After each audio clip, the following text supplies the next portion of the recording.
Welcome to the Real Film Nerds Podcast.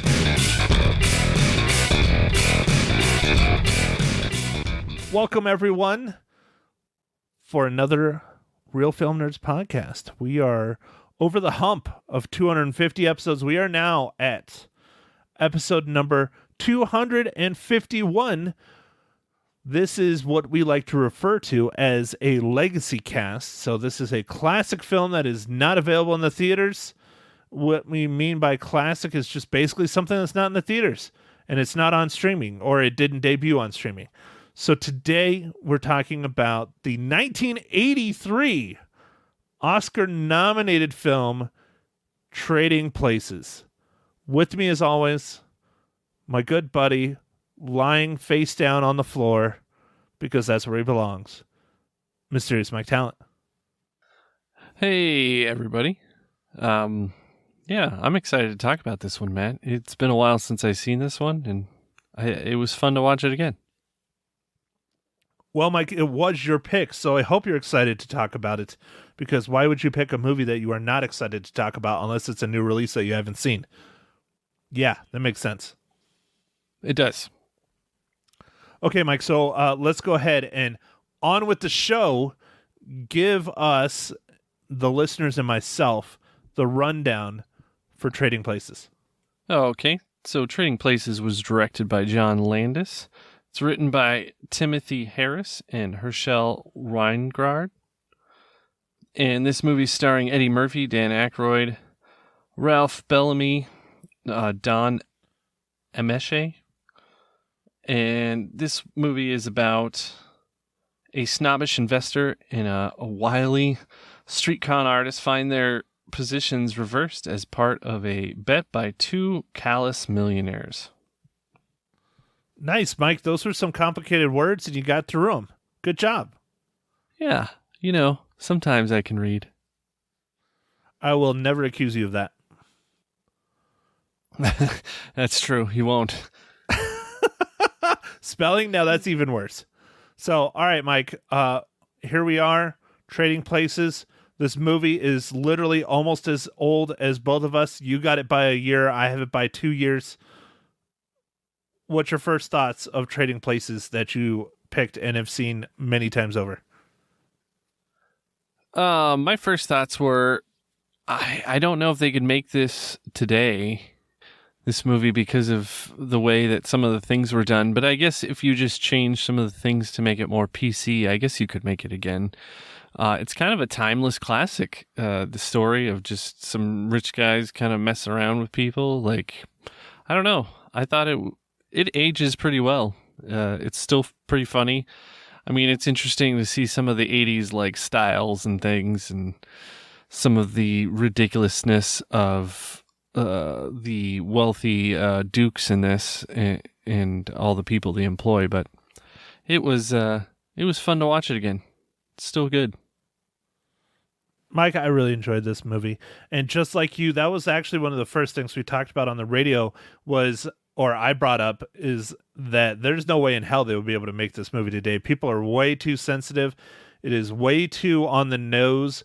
It is definitely timeless, because this movie is still very, very relevant today, and it's almost 40 years later. It's about, the struggles between the rich and the poor, the rich preying on the poor, and how easily they can manipulate and control other people's lives.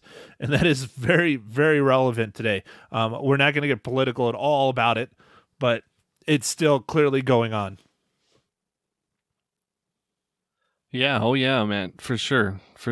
And this one, so it was interesting to see it. I hadn't seen it in a little while, and I had forgotten some of the more interesting details of this movie. And like, Eddie Murphy was awesome in this movie. He was great comic relief, and then Dan Aykroyd too, like just playing this very snobby person getting kind of like disheveled and just broken.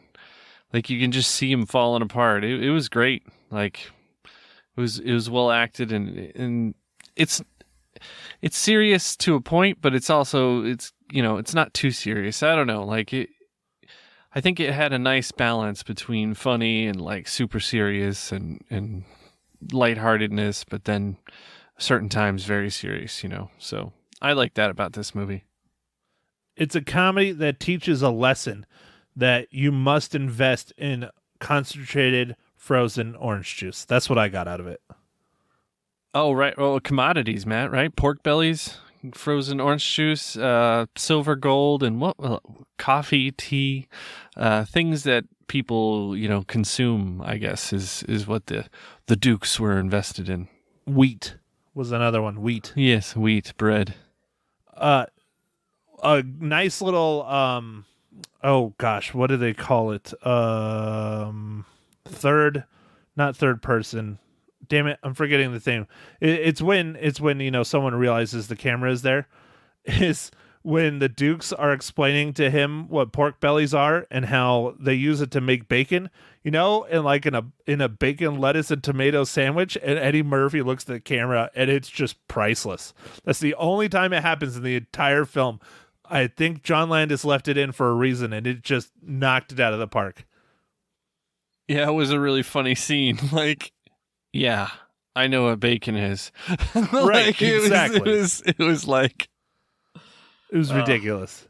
But it was ridiculous. This is a great movie.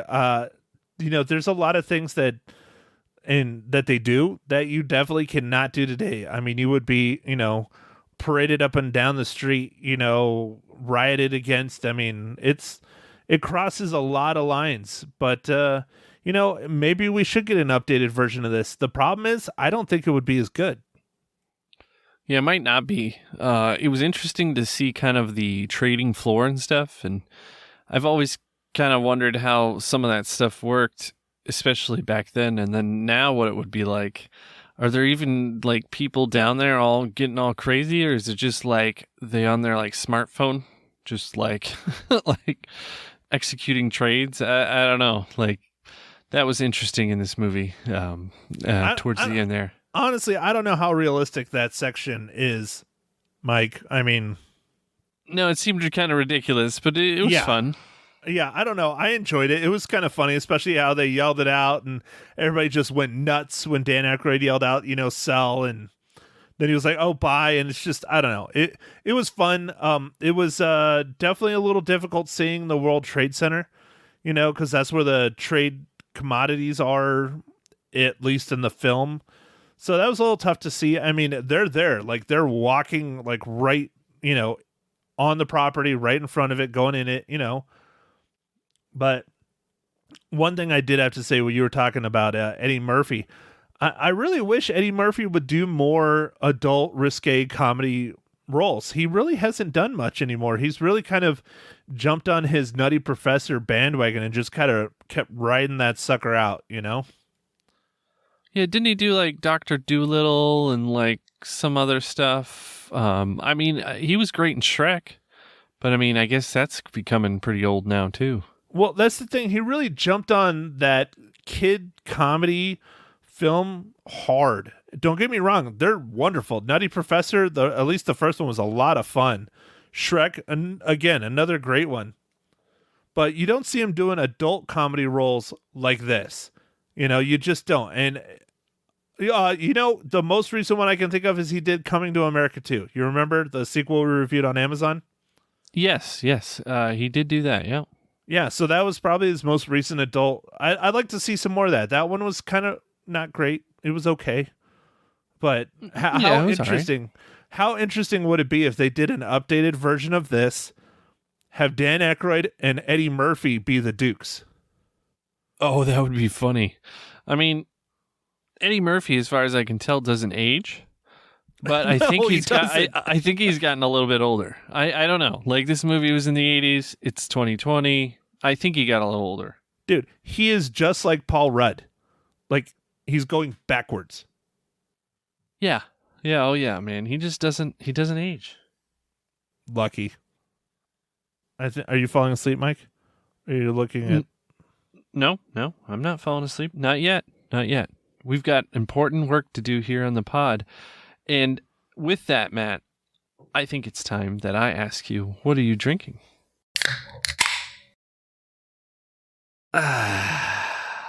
Thank you, kind sir. for your query. Today, I'm drinking a Big Blue Van. It is a wheat beer brewed with natural flavors by the College Street Brew House in Lake Havasu City, Arizona. Oh, I thought you were going to say, like, I'm drinking a van down by the river. No, not quite yet. Maybe I should go over there and suggest that to them, and then it can taste like government cheese. That'd be a terrible beer. That would be a terrible beer. Well, Matt, today I am drinking a Yuengling Hershey Porter. Dude, I didn't even know they made those. I only had that one Yuengling, when I was over there in your neck of the woods. I didn't even know they made a Hershey Porter. That sounds delightful. Yeah, they're both out of Pennsylvania, so I feel like it's unite the businesses from Pennsylvania. But it's funny, the labels all over the beer are like 21 plus, because I think they were like, just in case someone was gonna like see Hershey's and be like, oh, that must be like just a milk drink or something. I could see that. Yeah, that's one of those beers that doesn't really make it past Texas, is Yuenglings. I've never seen them in New Mexico or California or Arizona, but I think you can get them as far as Texas. Yeah, well, I think it's the Mississippi River, man. I feel like that's, the weird divider of the East and the West. I think that's one of the things. It gets trapped over in the East. But dude, you can get them in Texas though, and that's past the Mississippi River. Oh, that's true. Maybe I don't know then, man. I don't know. But like Texas has some beers like that you can't really, or well, you can get some Shiner Box and stuff, but like in Texas, like that's like everywhere. Like that is like their drink. Oh yeah, dude. Shiner Bock is the Texas State beer, definitely. It's a good brew though. I like my Shiner Box. Yeah. So I don't know. You're right though. It's in Texas. All right, Mike. So it's time to ask this is a very important question. How does Trading Places relate to the Marvel Cinematic Universe?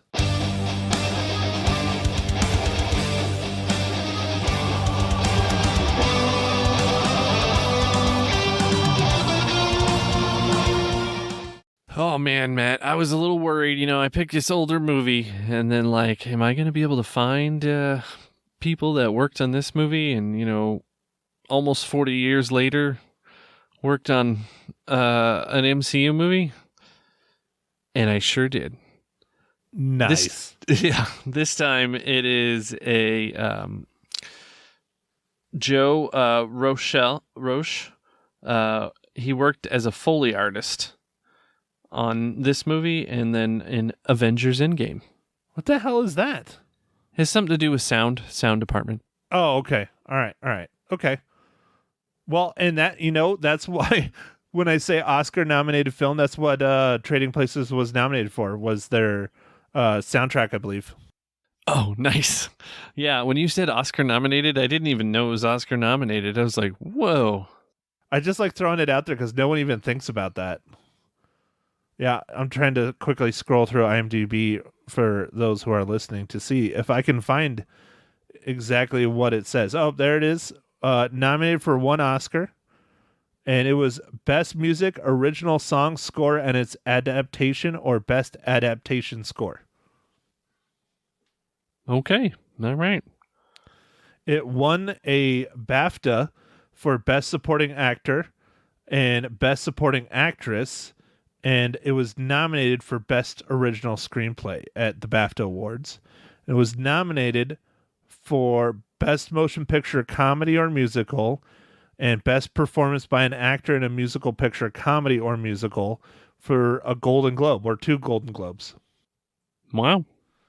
And then it won a award for Eddie Murphy for the Image Awards done by the NAACP for Outstanding Actor in a Motion Picture. Okay. Well, good job, Matt. Oh, I keep forgetting to mention this, Matt. Jamie Lee Curtis was in this, and I guess she was fulfilling that classic actress role of playing a hooker. and naked hooker on top of that. I mean, nothing like a good old 25-year-old naked Jamie Lee Curtis. I mean, God, dude, why can't we just go back to the 80s when you literally, like, even like kids movies had titties in them? I miss that. Before there was PG-13, there was just PG. Nope, this is a solid hard R, Mike. This one is a hard R. Yep. Well, because I mean, you see a decent amount of boobies in this. So, you have your desire of seeing flaccid penis. I'm all about the boobies. Okay, all right. Granted, that's true. Matt, this is a definitely R movie. There's a part towards the end there where was it Randolph Duke is having a heart attack, and the other Duke is getting they're getting their wealth basically taken away from them because they messed up. They bet wrong in the commodities, and he's like, "Oh, fuck him! Like your brother's having an issue." I was like, man. There were quite a few F-bombs in this too. It was just a different time. It was a different era. I mean, this was when Eddie Murphy and Dan Aykroyd were, coming off of Saturday Night Live. They were still fairly young in the movie industry. Now they're, veterans. It was just a different time. I mean, and there's lots of interesting little cameos. Like there's a Jim Belushi cameo. Yeah, there is. Yeah, I do wish Eddie Murphy would kind of start making some of these other movies. Like Beverly's Hill Cop was great. Oh, dude, classic. So much fun. Coming to America, which, I mean, they made a sequel. I mean, there's, for a while there, Eddie Murphy was making all kinds of movies. I don't know. He's had enough of it. Maybe he's tired of it. I don't know. 48 Hours. That's another good one. Oh, yeah. Yep, that's another good one. So, well, all right, Mike. Speaking about good movies, for those of you who like to listen to our pod, we just had a giveaway last week. And guess what? We have another one, Mike. All right, Matt. Why don't you tell us about this one? Dude, this one looks really good. It's brought to us by Blumhouse, which I know you're a big fan of Blumhouse, Mike. They're known for their horror films. But this film is available for digital on demand. You can buy or rent it. It is currently unrated. It's called American Refugee. And so here we go. Here's the business I got to read. The bunker thriller American Refugee is now available on digital and on demand. In the midst of societal collapse, the Taylor family's last chance at survival is a neighbor's bunker where their fate lies in the hands of the family patriarch. When tensions rise, who can really be trusted? Buy or rent American Refugee and watch it today. And again, it is unrated, and it is from our good friends over there at Paramount Pictures. So for those of you who want to enter our contest to win a copy of this film, go ahead and write us an email, nerds@realfilmnerds.com or mike@realfilmnerds.com or matt@realfilmnerds.com and tell us your favorite Blumhouse film to date. Dude, that's a good one. I think that's a real good one, man. There's a lot of options out there. Blumhouse has really taken off, man. They've made some good stuff. They really have. Yeah, I think the story behind Jason Blum was he was a producer of some movies and stuff, and he decided that he could go off on his own, and he started Blumhouse, and then started just with a few movies, and then just kind of killed it and just kept making them. So he's targeted a lot of horror movies because they're lower budget and stuff, and a little easier to get profit on. But yeah, so pretty impressive stuff. I know, man. This looks like a pretty good one to me. Granted, we just watched the trailer. We don't get to watch the movie itself unless we pay for it. But it stars Erica Alexander, Derek Luke, Sam Trammell. Honestly, it looks interesting. It looks really interesting. It's post-apocalyptic, world going on. People are living out of bunkers trying to survive. And this definitely looks like a really fun, interesting thriller. So if you want to be entered to win one of the copies of this film, go ahead and shoot us that email. Mike, back to you. All right, man. Well, Matt, we were discussing this a little bit before the show. I don't know if we're gonna have a pod during Christmas week, but of course, this coming week is the Spider-Mans, right? So Spider-Man's just we've got to review the biggest movie of the year. Is that what you're saying, Matt? The best. I don't know if it'll be the best movie of the year, but it is definitely, in my opinion, probably going to be the best MCU movie. And I was, again, not to keep talking about the radio this morning, but a lot of the topics are crossover. But I think if Spider-Man doesn't draw big numbers for the month of December, I don't know how much longer we're going to have movie theaters. Because Black Widow didn't do great. Eternals didn't do great. Shang-Chi did pretty well. But I don't think if Spider-Man does blockbuster numbers, I think the movie theaters are screwed, man. I don't mean to, doom them, but I think that's what's coming. Yeah, I know they've definitely had a hard time, and any kind of success in the movies, like a long-term success, like the MC movies usually have, would be great for them. I don't know if there's anything else that's going to bring a lot of people out. I mean, the MCU movies really do sell seats, and I don't know when Fast and the Furious Part 45 comes out, but those movies also bring a lot of people out. Well, Mike, isn't it going to be Part 10? So it'd be Part Deuce? Yeah, I guess it would be. We are running out of keys on the keyboard, so they only have 2 more, or 3 more. So we have F10, F11, and F12. After that, I guess they just stopped making them. No. It'll be Hobbs and Shaw Presents F13. oh, nice. Instead of Fast and Furious Presents. Yeah, that's funny. That'll work. I like it.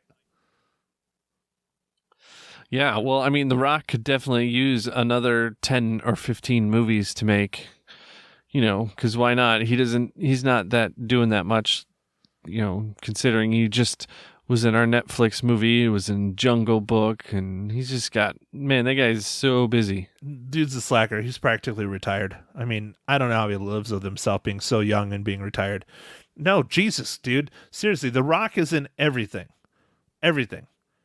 He is. He's just always doing stuff. Although, one that I am looking forward to that he helped make happen is Black Adam. That's going to be good. It better be good, damn it. Well, yeah, and there you go. Another movie he's in. But that's like superhero Rock. That's he read Black Adam when he was growing up. He loves that character. He begged to play it. He helped produce it. He's helping get it going. I mean, I have really high hopes for that film.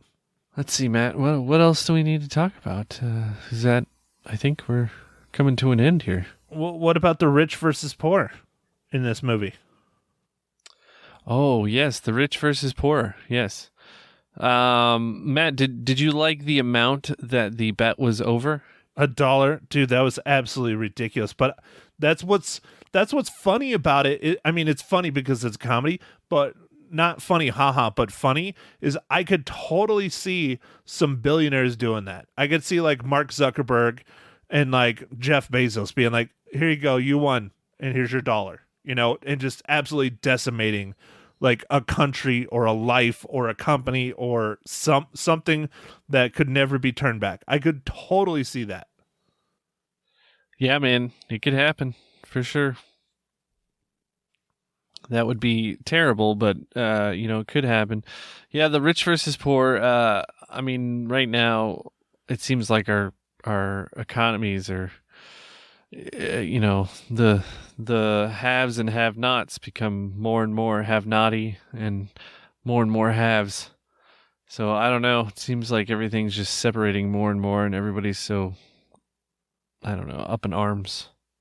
Well, what's the statistic I heard the other day?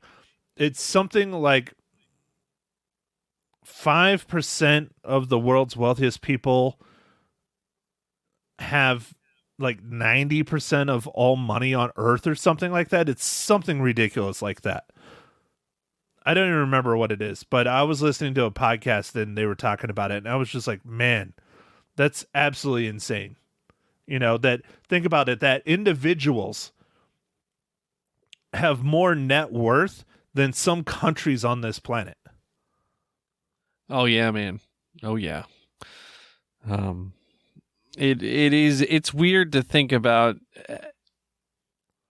having so much money that you likely couldn't actually spend it all. Like if you tried. I don't know. I think you could probably try and buy a country. That would cost a lot. Yeah, I guess. Yeah. Matt, would you like to be the real estate agent for that? Yeah, dude, I would totally write up the contract to buy a country. That's fine. Yeah, like it's your commission, dude. The buyer inspection seller response is going to be a bitch, but I'll write it. It's going to be a lot of pages, but I'll write it. Well, I mean, man, imagine your commission, Matt. It'd be healthy. All right. It'd be healthy. Yeah. Maybe I'll start instead of SpaceX or Blue Origin, I'll start Green Space Origin X. And then I'll go to space too. That's one thing, not to keep going off topic, but it is the end of the pod and we tend to do this now at the end, hopefully. I like that we're getting like these advancements in like space and technology and stuff from these giant billionaires. But on the flip side, if they take a small portion of the money that they have left over and do something good with it, like what Bill Gates and Melinda Gates are doing, imagine if not all of them, but a lot of the higher up ones did that, how much better off we would be. I know they don't want to spend money on stuff like infrastructure and building homes and doing all that shit, but helping the lower class, your own kindness of your heart and for the greater good would be huge. And it's not like they would notice, like you were pointing out. They literally have so much money that they can't spend it all. So why not help someone that could really use it? Yeah, it's true, Matt. I did see that, I forget her name. Jeff Bezos' ex-wife, who got quite a bit of money from the Amazon divorce, or divorcing Jeff Bezos. She has a foundation where she's given away like pretty much all the money that she got. And they are having a hard time spending it all. Like yearly, like they have like a budget to burn, and like they're having a hard time giving away the money fast enough, and like it's a weird problem. Well, I can understand that to certain levels, because like you can't go and build like 100 houses for people.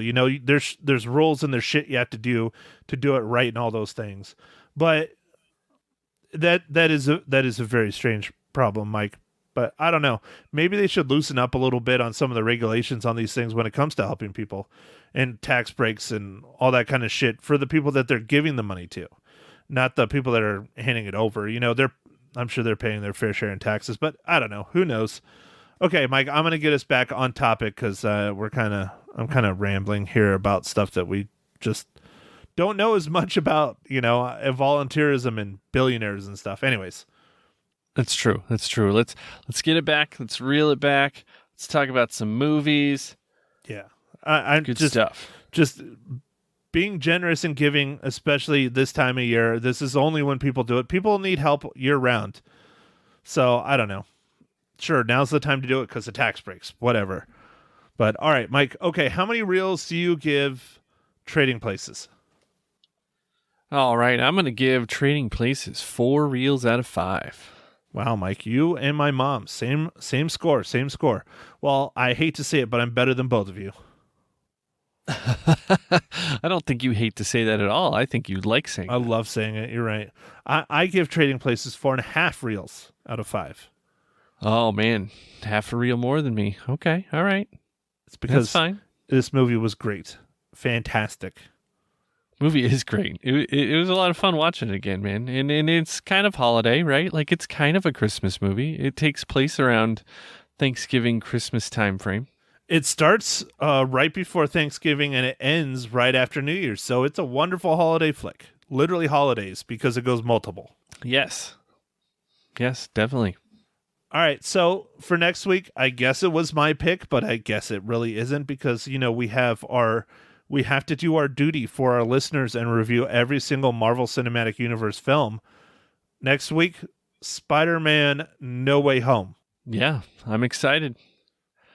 And this is going to be Tom Holland's last foray into being Spider-Man, right? He's been relieved of duty. I think he's the one that chose to step down, to be honest, but I don't know. I haven't looked into it enough because, frankly, I don't care.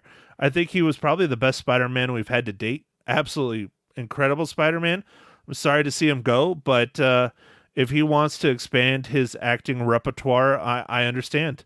But if he wants to keep going and keep doing Spider-Man, I'm okay with that too. Because, like I said, I think he's probably the closest representation to Peter Parker we've gotten to date. Yeah, he definitely brought, I think, the fun and young. I don't know. It was definitely it was the Spider-Man I think that people wanted. Yeah. So, but yeah, we're definitely going to try and get this one done next week, and then Mike, maybe we'll take the week after that off because you will be out of town doing holiday things. I will be out of town doing holiday things as well. Not as long as you. I'm just going for a few days. But yeah, so don't forget to enter our contest. Go check out Spider-Man No Way Home. Hit the theaters, spend some monies. Mike, go ahead, do your thing. All right, yeah. Stream some movies. Definitely try and hit the theaters, like Matt said. It could be the death blow if they don't get some more business for some of these theaters. And we'll catch you on the next pod. Make sure to follow us on Facebook, Twitter, Instagram. And thanks for listening, everybody.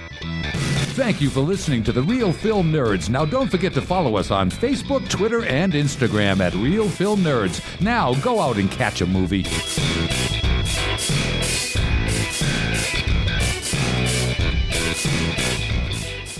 Matt Hinshaw in studio with me this morning on Magic 99.1. How you doing there, Matt? Incredible. How are you, Lisa? Incredible. Why do I not believe you?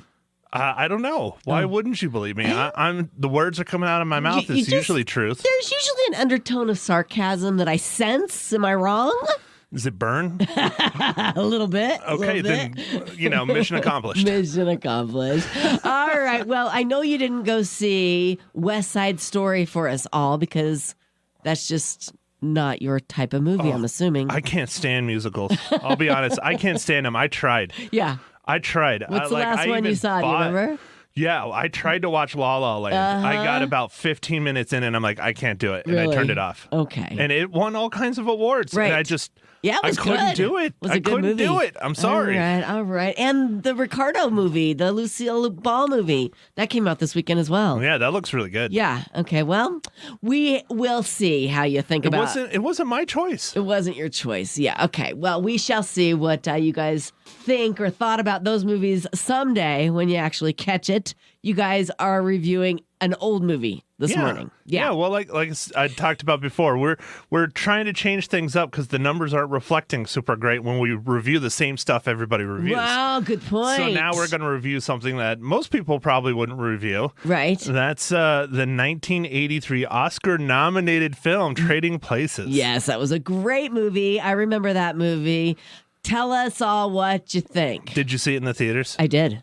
Nice. Yeah, way back then. Yeah. Like 2 decades ago. Remind me. I hate to tell you this. That's closer to 4 decades ago. 4 decades ago. Yeah. Okay. Well, I wasn't really doing the actual math, but what do you think about the movie? I liked it. It was good. Subject change. Yeah. I love Trading Places. It's so good, and it's still very relevant today. Granted, it's dated, very dated. There's a lot of things they do in there that they would get sacrificed on a cross for today. Right. But I still loved it. I think it's a great film. It's well worth a watch. It's satire to the max. It's comedy to the max, and it's all about class systems and race and finances and what happens when you switch someone. And it's just Eddie Murphy and Dan Aykroyd at the top of their game. They were just coming out of Saturday Night Live. They might have still been there in '83. I'm not sure, but phenomenal. Yes. Phenomenal film. Right. Now, why haven't they remade it? They're remaking everything else. I don't know if they could get away with remaking Well, it. That's what I'm afraid of. That's true. It's not very politically correct, is it? Correct, right. Yes, I think and that's probably why you enjoyed it so much. Well, I just enjoy it because, I mean, it's an interesting, thought concept. Yeah. What happens when you take someone that's dirt poor living on the street and flip it with a multimillionaire that literally has a servant. Yeah.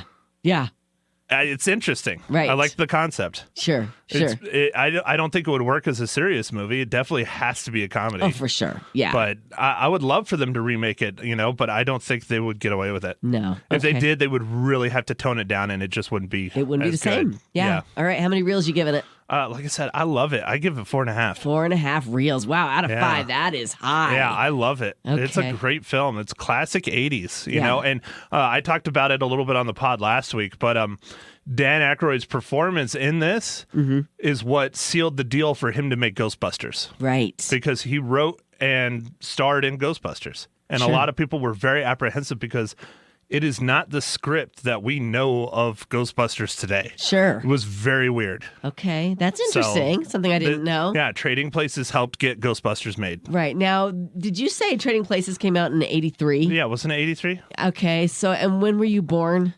Are you sure you want to know this? I want to know. I was born in 81. 81. Okay. There you So go. I didn't see it in the theaters.